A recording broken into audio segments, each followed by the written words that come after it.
MSLI TV، رہنمائی بدلتی دنیا کے لیے۔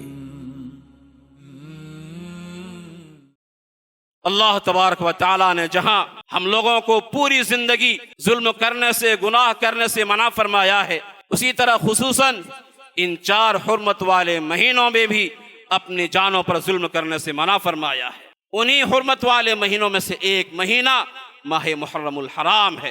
آپ صلی اللہ علیہ وسلم نے آگے فرمایا النائحہ اذا لم تتب قبل موتها تقام یوم القیامہ، ایک نوحہ کرنے والی عورت اگر موت سے پہلے توبہ نہیں کی تقام یوم القیامت وعلیہا سربال من قطران، قیامت کے دن اس حال میں اٹھائی جائے گی کہ ان پر تارکول کی ایک قمیص ہوگی، وَدِرْعٌ مِّن جَرَب، اور خارش کی بیماری کے لباس نے اس کے پورے جسم کو ڈھانپ رکھا ہو۔ اس حدیث سے معلوم ہوتا ہے کہ نوحہ و ماتم کرنا، سینہ کو بھی کرنا جاہلیت کے امور میں سے ہے، اسلام سے اس کا کوئی تعلق نہیں۔ آج محرم الحرام کا پہلا عشرہ محافل عزہ، محافل ماتم، نوحہ و ماتم، طعن و تشنیع، گلو و تنقیص کا نظر ہو کر رہ گیا ہے کہ ہر گلی کوچوں میں دیکھیے، جہاں دیکھیے بدعات و خرافات علی الاعلان کیا جا رہا ہے، شرک عام ہوتے جا رہا ہے۔ تو اس پورے عشرے میں انجام پانے والے اعمال شریعت کے قطعاً مخالف ہیں۔ بعض جلیل القدر صحابہ سیدنا امیر معاویہ رضی اللہ عنہ، مغیرہ بن شعبہ رضی اللہ عنہ وغیرہم کو ہدف طعن و ملامت بنایا جاتا ہے، حالانکہ تمام کے تمام صحابہ کرام پکے مومن ہیں اور یکساں تمام صحابہ کرام عزت و احترام کے مستحق۔ تعزیے کے سامنے جھکنا، اس کا طواف کرنا، تعبدی یا تعظیمی حیثیت سے اس کے سامنے سجدہ کرنا، یہ صریح بدعت اور شرک نہیں تو کیا ہے؟ صحابہ کرام کے متعلق اہل سنت والجماعت کا عقیدہ بیان کرتے ہوئے امام طحاوی رحمۃ اللہ علیہ فرماتے ہیں کہ ہم صحابہ کرام سے محبت کرتے ہیں، ہم اصحاب رسول صلی اللہ علیہ وسلم سے محبت کرتے ہیں، اور ہم ان میں سے کسی سے بھی کسی کی محبت میں، کسی ایک صحابی کی محبت میں غلو نہیں کرتے، اور نہ ہی ہم ان میں سے کسی سے برات کا اعلان کرتے ہیں۔ ہاں، ہم ان لوگوں سے بغض رکھتے ہیں، ان لوگوں سے دشمنی رکھتے ہیں جو صحابہ کرام سے بغض رکھتا ہے اور ان کا نام خیر کے ساتھ نہیں لیتا۔ وہ کون سا مسلمان ہوگا جن کے دل میں ان کی شہادت پر غم اور افسوس نہیں ہوگا؟ یقیناً ہر مسلمان کو اس پر حزن و ملال ہوتا ہے، لیکن جس طرح ہر تکلیف کے وقت، جس طرح ہر مصیبت کے وقت، جس طرح ہر صدمہ میں صبر و تحمل کا مظاہرہ کرنا ضروری ہے، اسی طرح حضرت حسین رضی اللہ عنہ کی شہادت پر صبر و تحمل کا مظاہرہ کرنا ضروری ہے، نہ کہ نوحہ و ماتم کرنا، نہ کہ سینہ و کوبی کرنا، جاہلیت جیسے امور نہیں کرنا چاہیے۔ انگاروں پر چل کر، تلواروں سے اپنے جسم کو زخمی کر کے آل رسول سے محبت کا ثبوت نہیں دیا جا سکتا۔ ایک طرف آل بیت سے محبت کا سونگ رچا جائے اور دوسری طرف امہات المؤمنین پر تبرہ بازی کی جائے، یہ صریح منافقت نہیں تو اور کیا ہے؟ یہ صوم عاشوراء، 10ویں محرم کا روزہ، 10 محرم کا روزہ پچھلے 1 سال کے گناہوں کا کفارہ بن جاتا ہے۔ اللہ اکبر! اس دن کی اتنی بڑی فضیلت بیان کی گئی احادیث کے اندر، لیکن افسوس صد افسوس یہ بات کہنی پڑتی ہے کہ اس دور میں معیار تبدیل ہو گیا ہے۔ لوگوں نے اس دن کے حوالے سے کیا کیا بدعات ایجاد کر لی ہیں۔ ان الحمد للہ نحمده ونستعینه ونستغفره ونعوذ باللہ من شرور انفسنا ومن سیئات اعمالنا، من يهده الله فلا مضل له ومن يضلل فلا هادي له، وأشهد أن لا إله إلا الله وحده لا شريك له، وأشهد أن محمدًا عبده ورسوله، يا أيها الذين آمنوا اتقوا الله حق تقاته ولا تموتن إلا وأنتم مسلمون، يا أيها الناس اتقوا ربكم الذي خلقكم من نفس واحدة وخلق منها زوجها وبث منهما رجالا كثيرا ونساء، واتقوا الله الذي تساءلون به والأرحام إن الله كان عليكم رقيبا يا أيها الذين آمنوا اتقوا الله وقولوا قولا سديدا يصلح لكم أعمالكم ويغفر لكم ذنوبكم ومن يطع الله ورسوله فقد فاز فوزا عظيما أما بعد فإن خير الحديث كتاب الله وخير الهدي هدي محمد صلى الله عليه وسلم وشر الأمور محدثاتها وكل محدثة بدعة وكل بدعة ضلالة قال الله تعالى في كلامه المجيد أعوذ بالله من الشيطان الرجيم بسم الله الرحمن الرحيم إن عدة الشهور عند الله 12 شهرا في كتاب الله يوم خلق السماوات والأرض منها 4 حرم ذلك الدين القيم فلا تظلموا فيهن أنفسكم۔ تمام قسم کی تعریفیں، توصیفیں، بڑائی و بزرگی، حمد و ثنا اس رب ذوالجلال ہی کے لیے لائق و زیبا ہے جو ہم تمام انسانوں کا خالق و مالک، پروردگار اور پالنہار ہے، جو اللہ تنہا ہے، اکیلا ہے، اس کا کوئی ساجھی و ساتھی و شریک نہیں، جو اکیلا پورے جہانوں کو چلانے والا ہے۔ لاکھوں کروڑوں درود و سلام کا نزول ہو اللہ کے بھیجے ہوئے تمام پیغمبروں پر، بالخصوص اس ذات اقدس پر جس کو رب العالمین نے رحمت للعالمین بنا کر بھیجا۔ حاضرین جمعہ، سامعین کرام، بزرگوں، دوستوں، عزیز ساتھیوں اور لائق احترام پردہ نشین خواتین اسلام، آج ہمارے درمیان سے جو مہینہ چل رہا ہے، آج ہمارے درمیان جو مہینہ وارد ہوا ہے، ہم اور آپ جانتے ہیں کہ یہ اسلامی کیلنڈر کے اعتبار سے، اسلامی سال کے اعتبار سے 1446واں سال کا یہ پہلا مہینہ محرم الحرام کا مہینہ ہے۔ ماہ محرم ایک عظیم الشان مہینہ ہے، اور اللہ تبارک و تعالی نے اس مہینے کو ان 4 حرمت والے مہینوں میں رکھا ہے جس کو اللہ تبارک و تعالی نے کلام مقدس میں 4 مہینوں کو حرمت والا قرار دیا ہے۔ اللہ نے ارشاد فرمایا ان عدت الشہور عند اللہ 12 شہرا، کہ اللہ تبارک و تعالی کے نزدیک مہینوں کی تعداد 12 ہے کتاب اللہ کے اندر۔ یوم خلق السماوات والارض، یہ اسی دن سے ہے جب سے اللہ تبارک و تعالی نے آسمان و زمینوں کو پیدا کیا۔ منہا 4 حرم، ان 12 مہینوں میں سے اللہ تبارک و تعالی نے 4 مہینوں کو حرمت و ادب والا قرار دیا۔ ذالک الدین القیم، یہی درست دین ہے۔ فلا تظلموا فیہن انفسکم، لوگوں یاد رکھو خصوصی طور پر ان مہینوں میں اپنی جانوں پر ظلم نہ کرو۔ معزز سامعین، وہ 4 مہینے جس کو اللہ تبارک و تعالی نے حرمت و ادب والا قرار دیا ہے، اس کی تشریح آئیے ہم حدیث کے الفاظ سے سنتے ہیں۔ حضرت ابو بکر رضی اللہ عنہ سے روایت ہے کہ رسول اکرم صلی اللہ علیہ وسلم نے فرمایا، صحیح بخاری کی روایت ہے، السنة 12 شہرا منها 4 حرم 3 متواليات ذو القعدة وذو الحجة والمحرم ورجب مضر الذي بين جمادى وشعبان، کہ سال 12 مہینوں کا ہے، ان 12 مہینوں میں سے 4 حرمت و ادب والے مہینے ہیں، 3 متوالیات، 3 یکے بعد دیگرے آتے ہیں، 3 پہ در پہ آتے ہیں، ذو القعدہ، ذو الحجہ، اسی طرح سے محرم کا مہینہ، ورجب مضر الذي بین جمادى و شعبان، اسی طرح سے ایک اور حرمت والا مہینہ رجب کا مہینہ ہے جو جمادی الاخری اور شعبان کے درمیان آتا ہے۔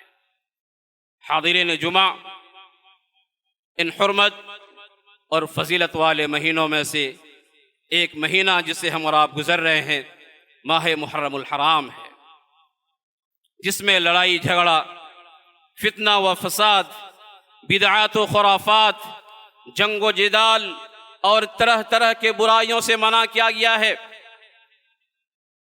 ماہ محرم یہ اسلامی سن ہجری کا پہلا مہینہ ہے،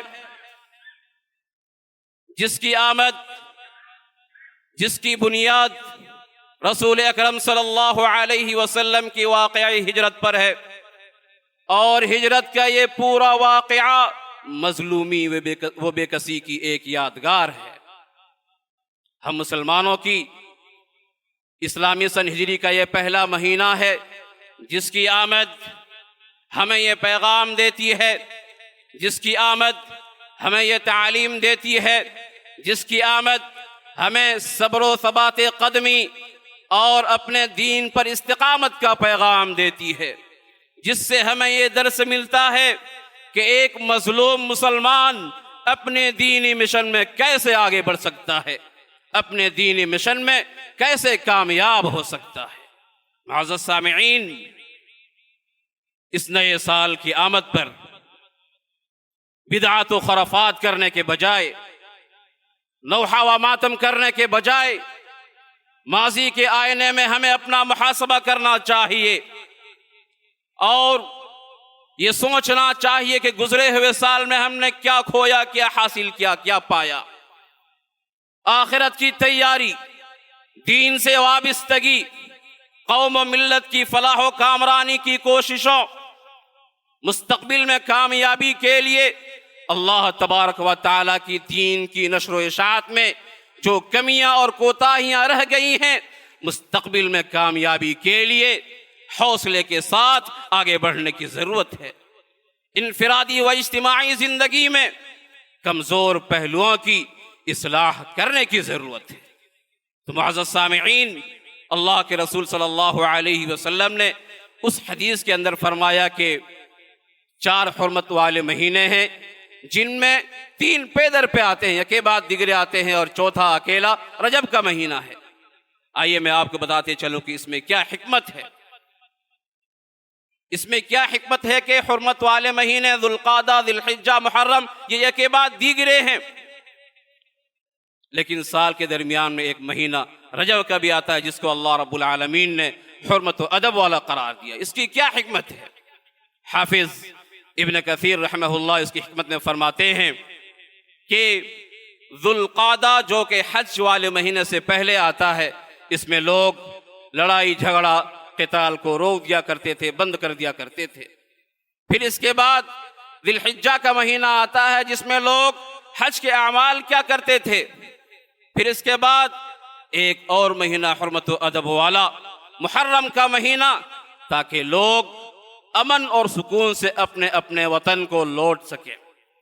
پھر اس کے بعد دوران میں ایک اور حرمت و ادب والا مہینہ قرار دیا، رجب کا مہینہ، تاکہ لوگ عمرہ اور زیارت بیت اللہ کے لیے امن اور سکون سے آ جا سکیں۔ عزیزان گرامی، اللہ تبارک و تعالیٰ نے اس آیت کریمہ کے اندر حرمت و ادب والے 4 مہینوں کے ذکر کرنے کے بعد فرمایا فَلَا تَظْلِمُوا فِيهِنَّ أَنفُسَكُمْ، کہ لوگوں ان 4 مہینوں میں خصوصی طور پر اپنی جانوں پر ظلم نہ کرو۔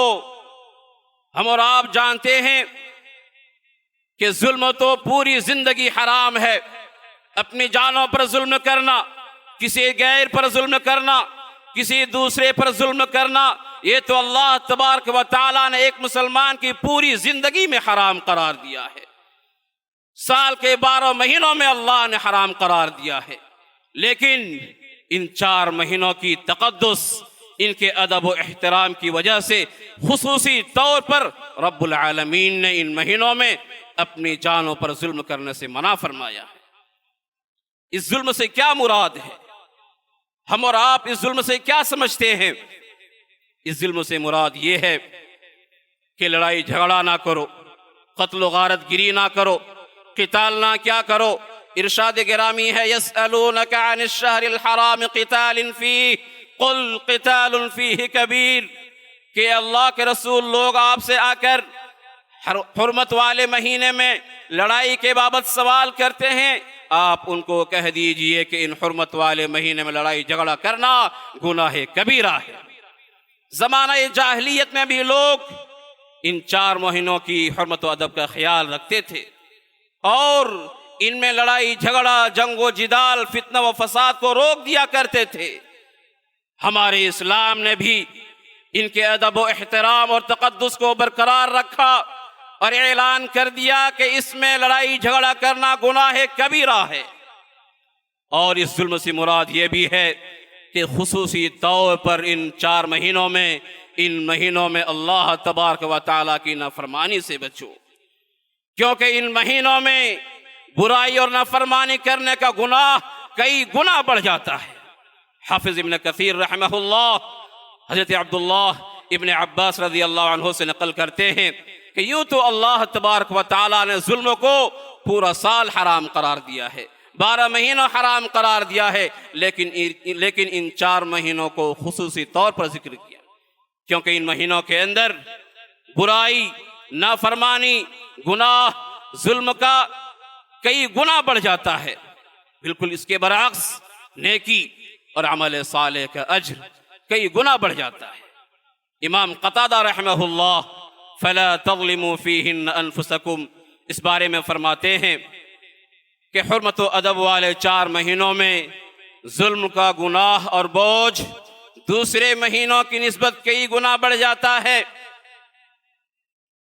یوں تو ظلم ہر وقت بڑا ہوتا ہے، اللہ تبارک و تعالیٰ جس مہینے کو چاہے ظلم کا گناہ اس مہینے میں بڑا کر دے، جیسا کہ اللہ تبارک و تعالیٰ نے پوری زمین میں مساجد کو چن لیا، پیغمبروں میں سے پیغمبر فرشتوں کو چن لیا، کلام میں سے قرآن مجید کو چن لیا، راتوں میں سے لیلۃ القدر کو چن لیا، دنوں میں سے جمعہ کے دن کو چن لیا، تو اللہ تبارک و تعالیٰ جسے چاہے عظمت دیتا ہے، لہٰذا تم بھی اسے عظیم سمجھو جسے اللہ تبارک و تعالیٰ عظیم سمجھتا ہے۔ سامعین کرام، پوری زندگی، پورے سال بھر عموماً اور خصوصاً ان 4 مہینوں میں ہمیں اپنے آپ کو گناہوں سے، نافرمانیوں سے، اللہ تبارک و تعالیٰ کی معصیت سے اپنے دامن کو بچا کر رکھنا چاہیے، گناہوں سے اجتناب کرنا چاہیے، کیونکہ گناہوں اور نافرمانیوں ہی کی وجہ سے دل پر زنگ لگ جاتا ہے، دل زنگ آلود ہو جاتا ہے۔ ارشاد گرامی ہے، اللہ نے ارشاد فرمایا کلا بل ران علی قلوبہم ما کانوا یکسبون، ہرگز نہیں، ان کے دلوں پر جو زنگ لگا ہے، جو زنگ چڑھا ہے، ان کے اعمال ہی کی وجہ سے ہے۔ اللہ کے رسول صلی اللہ علیہ وسلم نے فرمایا ان المؤمن اذا اذنب كانت نقطة سوداء في قلبه فإن تاب ونزع واستغفر سقل قلبه وإن زادت حتى يعلو قلبه فذلك الرين الذي ذكر الله عز وجل في القرآن كلا بل ران على قلوبهم ما كانوا يكسبون، کہ ایک مومن جب گناہ کرتا ہے تو اس کے دل پر ایک سیاہ نقطہ پڑ جاتا ہے، كانت نقطة سوداء في قلبه، جب ایک مومن گناہ کرتا ہے تو اس کے دل میں ایک سیاہ نقطہ پڑ جاتا ہے۔ فَإِن تَابَ وَنَزَعَ وَاسْتَغْفَرَ، اگر اس نے اس گناہ سے توبہ کر لیا، اپنے اللہ سے استغفار کر لیا، اپنے اس گناہ سے معافی مانگ کر دوبارہ اس کی طرف پلٹنے کا ارادہ نہیں کیا، سُقِلَ قَلْبُهُ، اس کے دل کو دھو دیا جاتا ہے۔ وَإِن زَادَ، اگر گناہ پر گناہ کیے کرتے جاتا ہے، زادت، اس کے دل کی سیاہی بڑھتی چلی جاتی ہے، حتی یعلو قلبہ، یہاں تک کہ اس کے پورے دل پر چھا جاتی ہے۔ فذلک الرین الذی ذکر اللہ عز وجل فی القرآن، یہی وہ رین، زنگ ہے جس کا ذکر رب العالمین نے قرآن مقدس میں رکھا ہے، کلا بل ران علی قلوبہم ما کانوا یکسبون۔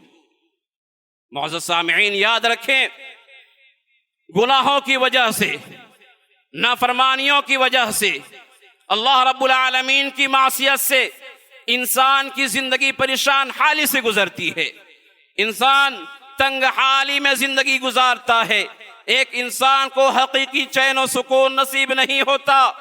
اللہ رب العالمین نے ارشاد فرمایا من اعرض عن ذکری فإن له معیشة ضنکا ونحشره يوم القیامة اعما قال رب لم حشرتنی اعما وقد كنت بصیرا قال كذلك أتتك آياتنا فنسيتها وكذلك اليوم تنسى۔ اللہ اکبر، آنکھیں کھول دینے والی آیت ہے۔ جو شخص دنیا کے اندر اپنی منمانی زندگی گزار رہا ہے، چاہے وہ محرم کا مہینہ ہو، چاہے وہ عیسوی کیلنڈر کے اعتبار سے جنوری کا مہینہ آنے والا ہو، چاہے وہ خوب ہیپی نیو ایئر دوسروں کو پیش کرتا ہو، عیسوی کیلنڈر کے اعتبار سے ایک دوسرے کو مبارکبادی دیتا ہو، جب ہماری اسلامی سال کا مہینہ آتا ہے اس کو بھنک بھی نہیں پڑتی کہ کب ہمارا مہینہ شروع ہو رہا ہے، اس کو بھنک بھی نہیں پڑتی کہ کب ہمارا اسلامی کیلنڈر کے اعتبار سے ایک سال ہماری زندگی سے گزر گیا، اس کو یاد بھی نہیں رہتا ہے۔ وہ غفلت میں، نیند کی حالت میں جب صبح اٹھتا ہے تو پتہ چلتا کہ ایک محرم ہے آج، لیکن اس کے بالکل برعکس عیسوی کیلنڈر کو دیکھ لیجئے، اس دن کتنے اہتمامات کیے جاتے ہیں، گھروں کو سجایا جاتا ہے، باقاعدہ ایک لڑکے لڑکی ہوٹلوں کو بک کر کے رنگ رنگیلیاں ننگا ناچ ناچنے کے لیے، الغرض یہ کہ شیطان کو خوش کرنے کے جتنے بھی سبیلے ہیں وہ تمام کے تمام راستوں کو پار کر دیتا ہے، گزر جاتا ہے۔ مسلمانوں، سوچنے کا مقام ہے۔ اللہ تبارک و تعالیٰ نے یہ زندگی جو ہمیں عطا کی ہے بے مقصد نہیں دی ہے۔ اللہ نے ارشاد فرمایا من اعرض عن ذکری فإن له معیشة ضنکا، کہ لوگوں یاد رکھو جو میری یاد سے روگردانی کرے گا، میری یاد سے منہ موڑے گا، ہم اس کی زندگی کو تنگ حال کر دیں گے، تنگ دست بنا دیں گے۔ وَنَحْشُرُهُ يَوْمَ الْقِيَامَةِ أَعْمَى، قیامت کے دن ہم اس کو اندھا بنا کر کے اٹھائیں گے۔ قال رب لم حشرتنی اعما، وہ شخص پوچھے گا اے میرے رب تو نے مجھے نابینا بنا کر کیوں اٹھایا؟ وقد كنت بصیرا، حالانکہ میں دنیا میں بینا تھا، دیکھنے والا تھا۔ قال كذلك اتتك آیاتنا فنسیتها، اللہ رب العالمین کہے گا اسی طرح تمہارے ساتھ ہونا چاہیے، ہماری آیتیں تمہارے سامنے تھی، کلام اللہ تمہارے سامنے تھے، سنت رسول اللہ تمہارے سامنے موجود تھا۔ اتتك آیاتنا فنسیتها، تم نے منہ موڑ لیا، میرے احکامات کو پس پشت ڈال دیا، میری نافرمانی کی، میرے اوپر ایمان نہیں لائے، میرے کلام اللہ سے منہ موڑا، سنت رسول اللہ کو پس پشت ڈال دیا، سنت رسول اللہ کو اپنی زندگی میں نافذ نہیں کیا۔ اتتک آیاتنا فنسیتها وکذالک اليوم تنسیٰ، جب تم نے دنیا میں مجھے بھلا دیا، چاہو آج میں تمہیں بھلا دیتا ہوں۔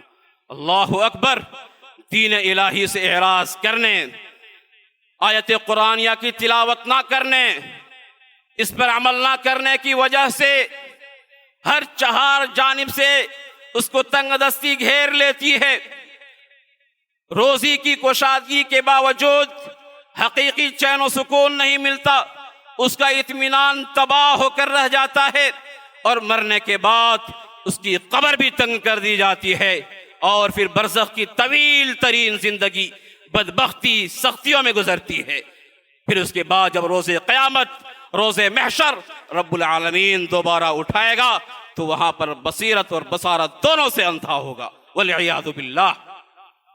معزز سامعین، اسی طرح گناہوں اور نافرمانیوں کی وجہ سے نعمتیں چھن جاتی ہیں، موجودہ نعمتیں چھن جاتی ہیں، اور آنے والی نعمتیں روک لی جاتی ہیں۔ آئیے قرآن سے سنتے ہیں، جیسا کہ ہمارے ماں باپ حضرت آدم علیہ السلام، حضرت حوا علیہ السلام کہ ایک غلطی کی وجہ سے جنت کی نعمتوں سے محروم کر دیا گیا۔ اللہ نے ارشاد فرمایا وَقُلْنَا يَا آدَمُ اسْكُنْ أَنْتَ وَزَوْجُكَ الْجَنَّةَ وَكُلَا مِنْهَا رَغَدًا حَيْثُ شِئْتُمَا وَلَا تَقْرَبَا هَذِهِ الشَّجَرَةَ فَتَكُونَا مِنَ الظَّالِمِينَ فَأَزَلَّهُمَا الشَّيْطَانُ عَنْهَا فَأَخْرَجَهُمَا مِمَّا كَانَ فِيهِ، ہم نے کہا کہ اے آدم تم اور تمہاری بیوی جنت میں رہو، جہاں چاہو جتنا چاہو کھاؤ پیو، یاد رکھو اس درخت کے قریب نہ جانا ورنہ تم ظالموں میں سے ہو جاؤ گے۔ پھر شیطان نے ان کو اس لغزش میں مبتلا کر دیا اور ان دونوں کو اس نعمت، اس راحت سے نکلوا دیا جس میں وہ موجود تھے۔ تو گناہوں اور نافرمانیوں کی وجہ سے موجودہ نعمتیں چھن جاتی ہیں۔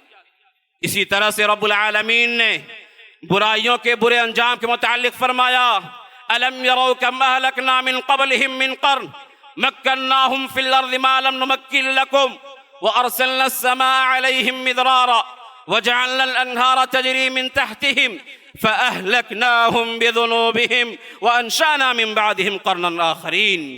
کیا تم نے نہیں دیکھا کہ ہم نے تم سے پہلے کتنے لوگوں کو ہلاک کر دیا؟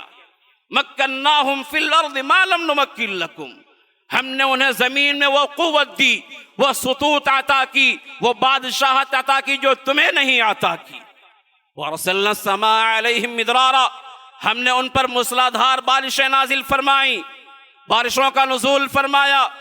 وَجَعَلْنَا الْأَنْهَارَ تَجْرِي مِنْ تَحْتِهِمْ، ہم نے ان کے نیچے سے نہریں جاری کر دی۔ فَأَهْلَكْنَاهُمْ بِذُنُوبِهِمْ، پھر ہم نے انہیں ان کے گناہوں کے سبب، ان کے نافرمانیوں کے سبب ہلاک و برباد کر کے رکھ دیا۔ وَأَنشَأْنَا مِن بَعْدِهِمْ قَرْنًا آخَرِينَ، اور ہم نے ان کے بعد دوسری جماعتوں کو پیدا کر دیا۔ ذرا اس آیت میں غور فرمائیں، اللہ تبارک و تعالیٰ فرماتا ہے کہ تم سے پہلے امتوں کو وہ قوتیں، وہ بادشاہت و ملکیت عطا کی جو تمہیں عطا نہیں کی گئی۔ اللہ رب العالمین نے ان امتوں کو بھرپور نعمتوں سے نوازا، لیکن ان امتوں نے، ان لوگوں نے، ان قوموں نے، ان جماعتوں نے رب العالمین کی ناشکری کی تو اللہ تبارک و تعالیٰ نے تمام نعمتوں کو چھین لیا۔ فَأَهْلَكْنَاهُمْ بِذُنُوبِهِمْ، انہیں نیست و نابود کر کے رکھ دیا۔ یاد رکھو اگر تمہاری بھی یہی روش رہے گی، تم بھی یہی روش اختیار کرو گے، کیا تمہیں بھی ہلاک کرنا ہمارے لیے مشکل ہے؟ یاد رکھو لوگو، اللہ تبارک و تعالیٰ کے شکر گزار بندے بن جاؤ۔ اس کی واحد صورت یہی ہے کہ اللہ کے فرمانبردار بندے بن جاؤ اور نافرمانی سے اجتناب کرو۔ معزز سامعین، اللہ تبارک و تعالیٰ نے جہاں ہم لوگوں کو پوری زندگی ظلم کرنے سے، گناہ کرنے سے منع فرمایا ہے، اسی طرح خصوصاً ان 4 حرمت والے مہینوں میں بھی اپنی جانوں پر ظلم کرنے سے منع فرمایا ہے۔ انہی حرمت والے مہینوں میں سے ایک مہینہ ماہ محرم الحرام ہے۔